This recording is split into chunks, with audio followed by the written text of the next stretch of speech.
masa depan Indonesia jaya. Hidup tiada mungkin tanpa perjuangan, tanpa pengorbanan. Mulia adanya berpegangan tangan, satu dalam cinta demi masa depan Indonesia jaya.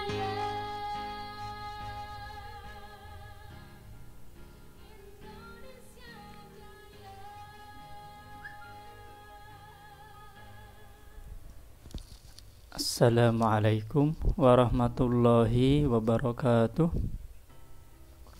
Hamdan wa syukran lillah, salatan wassalaman ala rasulillah, amma ba'd.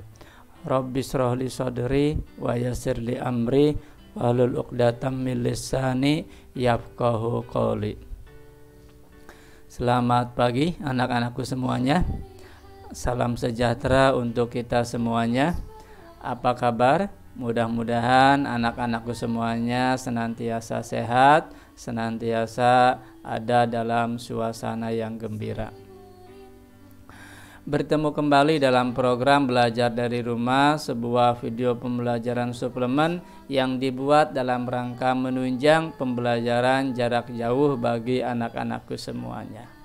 Dan masih bersama Mang Guru Mumu tentunya, guru yang akan membersamai kamu semuanya selama belajar dari rumah. Baik anak-anakku semuanya, hari ini kita akan melanjutkan materi pembelajaran kita yang kemarin.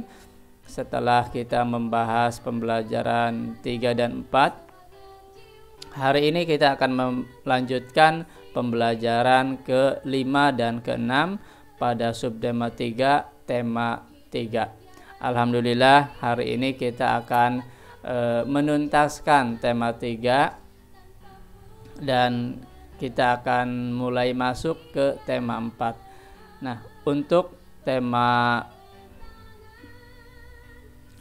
3 ini kita akan membahas sebuah materi yang sangat menarik. Materinya adalah kita akan fokus membuat sebuah karya. Membuat sebuah karya secara berkelompok. Apa karyanya? Nah, anak-anakku perlu ketahui terlebih dahulu materinya. Pertama, tentang pentingnya kerjasama dalam kelompok. Yang kedua, kita akan membuat sebuah laporan survei gangguan sistem pencernaan. Jadi nanti anak-anakku semuanya diminta untuk melakukan survei. Apa itu survei, Pak? Nah, survei itu adalah sebuah penelitian ya, sebuah penelitian berupa kita mencari tahu, bertanya secara langsung kepada narasumber. Nah, kita cari tahu bagaimana gangguan sistem pencernaan yang pernah dialami dari masyarakat sekitar kita. Lalu kita nanti buatkan laporannya. Nah, format dan lain sebagainya nanti kita akan bahas. Lalu yang kedua kita akan membahas tentang bagaimana menampilkan rancangan iklan anak-anakku semuanya ya. Kemarin kita sudah membuat rancangan iklan dan hari ini kita akan menampilkan rancangan iklan tersebut sehingga nanti menjadi sebuah iklan. Dan yang terakhir kita juga akan mencoba membuat sebuah karya yaitu batik. Nah, sebelumnya tentu kamu harus tahu dulu bagaimana teknik batik, bagaimana motif-motif batik yang ada di Nusantara. Itu ya anak-anakku semuanya materi pembelajaran yang akan kita bahas pada pertemuan pagi hari ini. Baik, sebelum kita lanjutkan, mari kita berdoa terlebih dahulu. Semoga apa yang akan kita laksanakan pada pagi hari ini bisa berjalan dengan lancar, bisa kita laksanakan dengan sebaik-baiknya dan tentu bisa kita aplikasikan dalam kehidupan sehari-hari. Untuk berdoa, mari kita mengucapkan basmalah secara bersama-sama. Bismillahirrahmanirrahim. Oke, anak-anakku semuanya, setelah kita berdoa, mari kita langsung ke materi pembahasan kita yang pertama. Karena kita akan bekerja secara kelompok, Pak, saya tinggalnya berjauhan dengan teman-teman sekelas. Boleh kamu lakukan sendiri atau minta bantuan dengan kakak, adik, atau siapapun yang serumah ya. Nah, tugas ini sebenarnya adalah tugas kelompok. Kenapa harus dilakukan secara berkelompok? Karena tugas ini agak berat ya kalau dilakukan sendiri. Nah, maka dari itu Bapak sarankan kamu cari teman terdekat kamu ya, teman terdekat kamu yang rumahnya berdekatan, silahkan ajak untuk mengerjakan tugas ini secara bersama-sama. Kenapa harus berkelompok? Apa sih untungnya berkelompok? Nah, berikut ini Bapak akan menjelaskan bagaimana pentingnya kerjasama dalam sebuah kelompok. Ingat ya anak-anakku semuanya, kita ini adalah makhluk sosial, makhluk yang membutuhkan orang lain. Maka dari itu kita harus sadar bahwa keberadaan kita tidak mungkin bisa maksimal ya, keberadaan kita tidak mungkin bisa berhasil tanpa dukungan dari orang lain, minimal keluarga kita, orang terdekat kita ya. Semua yang kita butuhkan dalam kehidupan sehari-hari ini, mulai dari makan, pakaian, itu pasti membutuhkan orang lain ya. Makanan kita itu dihasilkan dari orang lain, kita membelinya dari orang lain, bahkan pakaian kita yang kita pakai sehari-hari pun itu merupakan hasil kerja dari banyak orang, mulai dari yang menenun kain, kemudian menjahit pakaiannya, menyablon, kemudian mendesainnya ya, banyak sekali melibatkan banyak orang. Maka dari itu karena kita ini makhluk sosial, maka kita harus bisa beradaptasi, menyesuaikan diri dengan orang lain. Bagaimana caranya? Caranya adalah dengan kita memberikan peran sebisa mungkin dari apa yang kita mampu ya. Itu caranya kita berikan manfaat kepada orang lain, kepada masyarakat banyak sesuai dengan kebisaan kita ya, sesuai dengan kemampuan kita. Apa yang kita mampu, yang kita bisa, itu yang bisa kita berikan kepada masyarakat ya.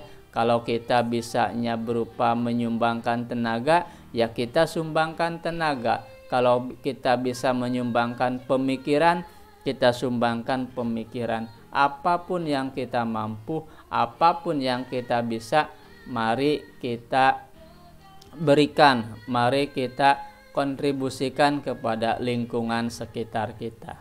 Itu ya anak-anakku semuanya, sedikit motivasi bahwa kita ini adalah makhluk sosial yang saling membutuhkan dengan orang lain. Nah, kaitan dengan makhluk sosial, salah satu contoh yang paling sederhana adalah ketika kita bekerja dalam sebuah kelompok. Kelompok itu adalah terdiri dari berbagai macam orang, ada berbagai macam karakter, ada berbagai macam sifat, ada berbagai macam ide. Nah, tentu semuanya tidak akan sama. Masing-masing punya pemikiran yang berbeda-beda. Maka dari itu, kita harus bisa menyesuaikan diri dalam sebuah kelompok. Nah, kenapa berkelompok itu penting? Nah, ini ada beberapa alasan pentingnya kerjasama dalam kelompok. Karena dalam sebuah kelompok, kalau kita bekerja secara kelompok, yang pertama manfaatnya adalah tugas lebih ringan karena dibagi-bagi. Ini pentingnya kita bekerja sama dalam kelompok adalah ketika ada suatu pekerjaan yang banyak dan dikerjakan oleh banyak orang, maka pekerjaan itu akan menjadi sedikit. Kenapa bisa jadi sedikit? Karena pekerjaannya dibagi-bagi. Contoh, misalkan kita mau melaksanakan suatu kerja bakti di lingkungan rumah.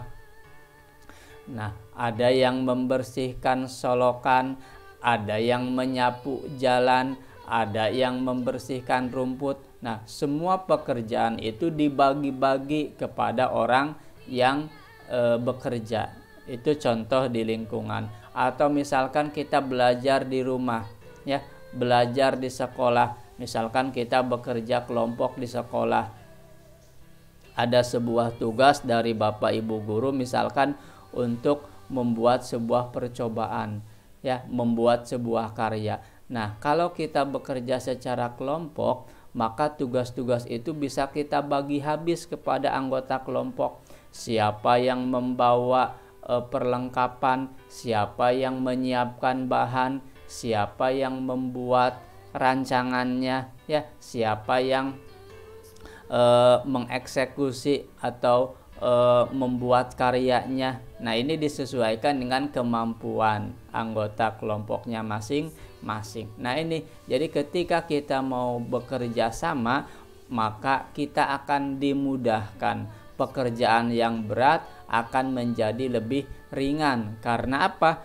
Karena pekerjaannya dibagi-bagi, ya, dibagi habis sesuai dengan jumlah anggota kelompok.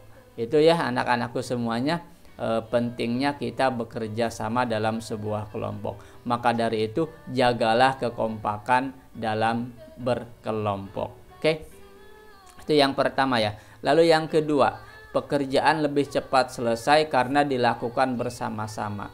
Nah, pekerjaan yang harusnya lama, ya, yang harus selesai dalam jangka waktu lama, itu biasanya akan lebih cepat selesai kalau dilakukan dalam kelompok. Kenapa?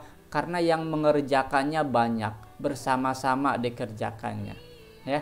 Jadi kalau tadi yang tadinya berat jadi ringan, sekarang yang harusnya lama menjadi lebih cepat, ya. Aturannya harus selesai dalam 1 hari, dalam 1 jam bisa selesai. Kenapa? Karena bersama-sama, banyak yang membantu.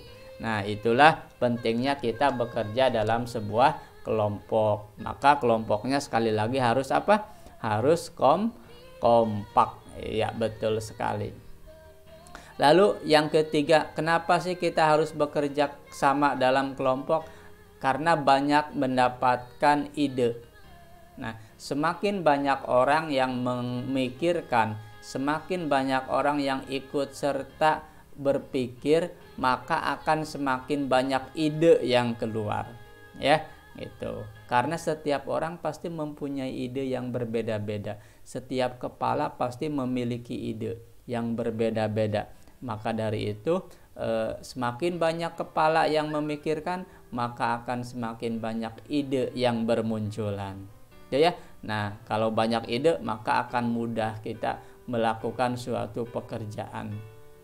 Bayangkan kalau kita bekerja sendiri, kita memikirkannya sendiri, ya, sampai kita mentok dengan ide. Nah, kalau kita bekerja secara kelompok, ide-ide itu akan mudah sekali bermunculan dari orang lain, gitu ya. Nah, itu yang ketiga. Yang keempat, biasanya kalau kita bekerja dalam sebuah kelompok, semangatnya meningkat. Kenapa bisa meningkat? Karena bisa saling dukung, saling support, ya, saling menyemangati. Ketika kita sudah tidak bersemangat, ada teman kita yang menyemangati, ada teman kita yang mengajak, ada teman kita yang mendorong. Begitupun sebaliknya. Kalau teman kita sudah kelihatan kurang bersemangat, kita dorong, kita motivasi ya. Kita beri semangat supaya lebih semangat lagi dalam bekerja. Nah, itulah pentingnya kita bekerja sama dalam sebuah kelompok anak-anakku semuanya ya. Oke, sudah siap bekerja secara berkelompok? Bagus ya. Kita coba bekerja dalam sebuah kelompok supaya pekerjaan yang kita hadapi menjadi lebih ringan, menjadi lebih cepat, menjadi lebih mudah untuk dikerjakan. Oke ya anak-anakku semuanya, itulah beberapa hal mengenai pentingnya kerjasama dalam sebuah kelompok. Nah, setelah kita tahu pentingnya kerjasama dalam sebuah kelompok, mari kita coba praktekkan dalam tugas yang akan Bapak sampaikan. Tugasnya yaitu berupa survei gangguan sistem pencernaan. Apa itu Pak?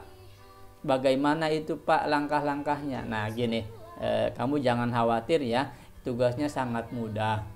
Tidak seberat yang kamu pikirkan.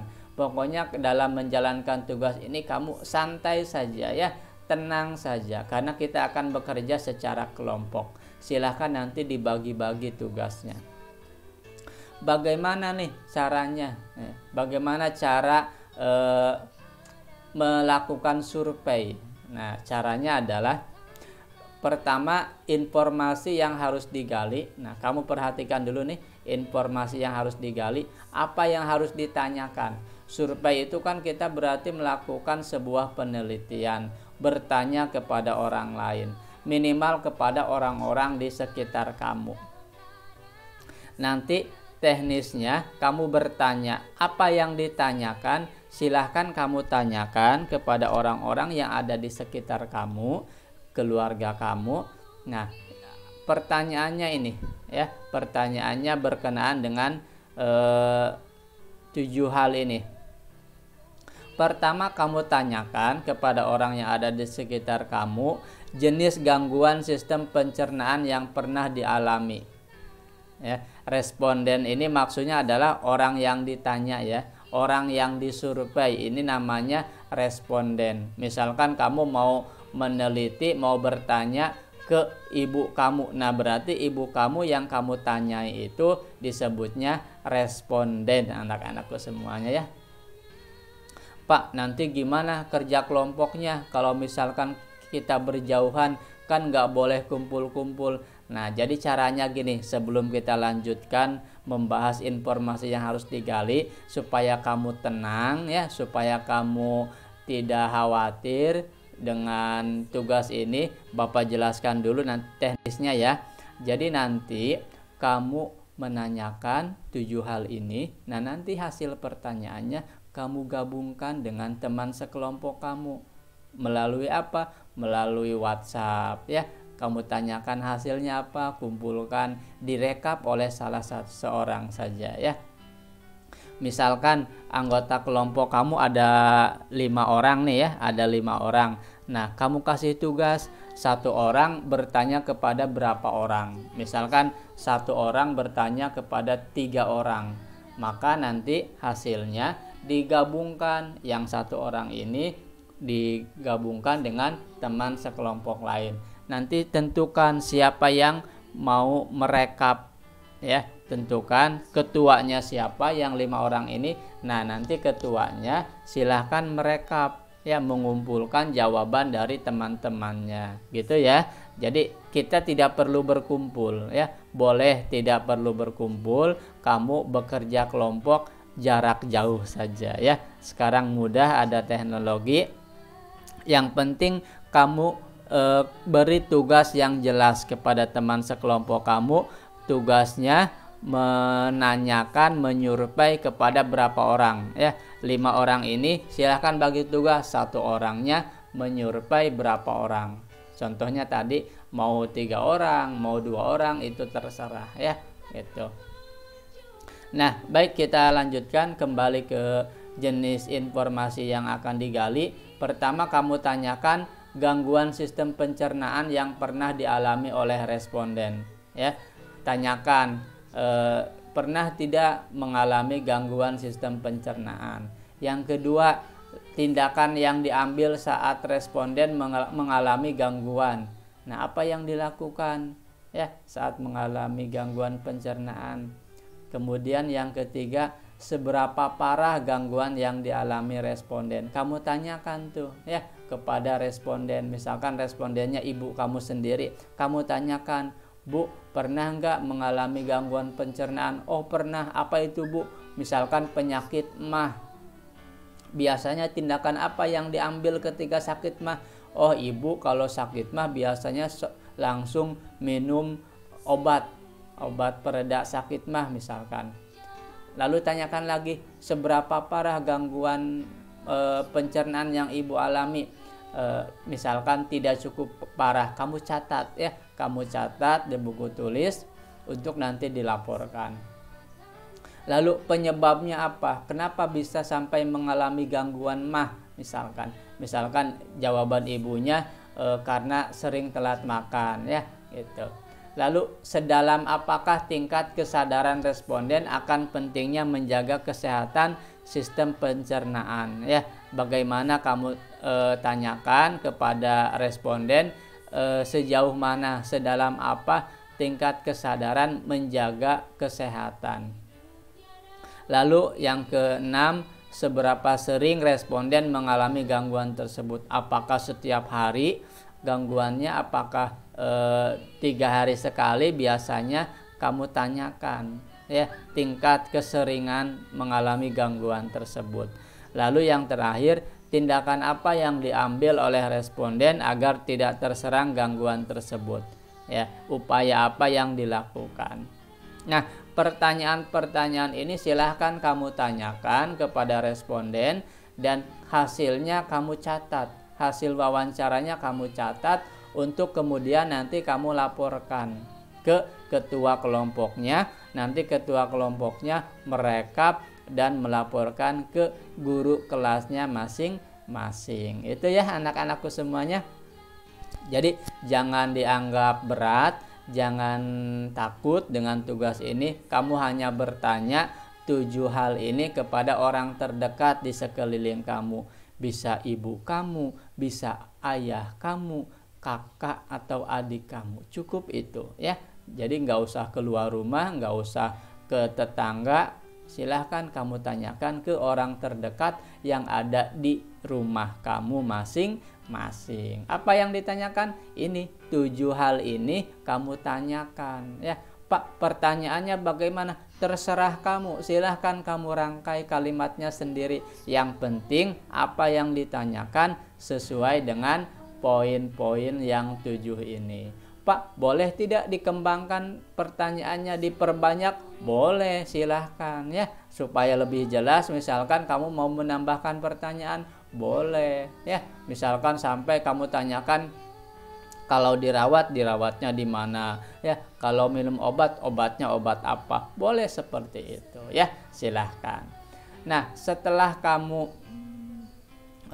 paham dengan informasi yang harus digali apa saja, lalu sebelum survei apa yang harus kita lakukan? Yang harus kita lakukan sebelum melakukan survei adalah kamu ulas kembali, kamu ingat-ingat kembali tentang organ pada sistem pencernaan apa saja ya. Kan kita mau menanyakan gangguan sistem pencernaan, maka kita harus paham terlebih dahulu organ pencernaan kita itu apa saja ya. Misalkan nanti responden kita bertanya, apa sih organ pencernaan itu? Nah, kita jelaskan organ pencernaan itu mulut, kemudian lambung. Nah, jadi nanti kalau mereka bingung penyakit yang berhubungan dengan organ pencernaan, ya penyakit yang berhubungan dengan lambung, dengan perut, dengan usus, dan lain sebagainya. Itu kamu bisa menjelaskan. Lalu mengulas fungsi dari tiap organ. Kamu harus ingat kembali fungsi dari tiap organ apa. Ya, gitu, supaya nanti kalau ada yang bertanya kamu bisa menjelaskan. Gitu ya anak-anakku semuanya. Jadi sebelum kamu melakukan survei, sebelum kamu melakukan wawancara atau bertanya, kamu ulas kembali organ pada sistem pencernaan itu apa saja namanya dan fungsinya. Nah, lalu setelah itu kamu lakukan surveinya. Silakan minimal 3 orang lah ya. Kamu tanyakan ke 3 orang. Bisa 3 orang ini pertama bisa ayah kamu, bisa ibu kamu atau kakak kakak kamu. Kalau adik kamu mungkin belum bisa ya ditanya semacam ini, kamu tanyakan ke kakak. Pak tidak punya kakak ya, punyanya ayah ibu aja, ya nggak apa-apa 2 orang juga cukup gitu ya. Yang penting nanti kan ada jawaban dari teman kamu, nanti digabungkan. Nah kalau digabungkan kan jadi banyak gitu ya anak-anakku semuanya. Jadi jangan dianggap susah, kita nikmati saja tugas ini ya, jangan terlalu bingung. Nah, lalu setelah itu kamu buat laporan. Laporannya seperti apa? Nah, laporannya hasil surveinya kamu tulis ya, hasilnya seperti apa? Jawaban dari pertanyaan yang kamu ajukan kamu tulis di buku. Nah, nanti itu kan ada banyak tuh ya, ada banyak daftar jawaban yang kamu dapatkan. Nah, dari jawaban-jawaban itu kamu buat kesimpulan. Apa kesimpulannya? Silahkan ya, kamu simpulkan dari jawaban tersebut apa yang bisa kamu simpulkan. Lalu tindak lanjutnya apa? Ya, setelah kamu bisa menyimpulkan ternyata misalkan penyebab penyakit mah ini karena telat makan, maka tindak lanjutnya contohnya misalkan kamu menuliskan kita harus makan tepat waktu. Nah itu boleh seperti itu namanya tindak lanjut ya. Kalau kesimpulan berarti menyimpulkan dari hasil survei, kalau tindak lanjut berarti apa yang akan kita lakukan ketika melihat kesimpulan tersebut.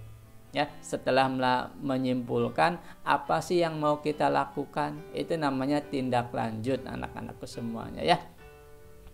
Baik, paham ya anak-anakku semuanya? Itu cara melakukan survei tentang gangguan sistem pencernaan. Nah, selanjutnya itu tugas yang pertama. Tugas yang kedua apa, Pak?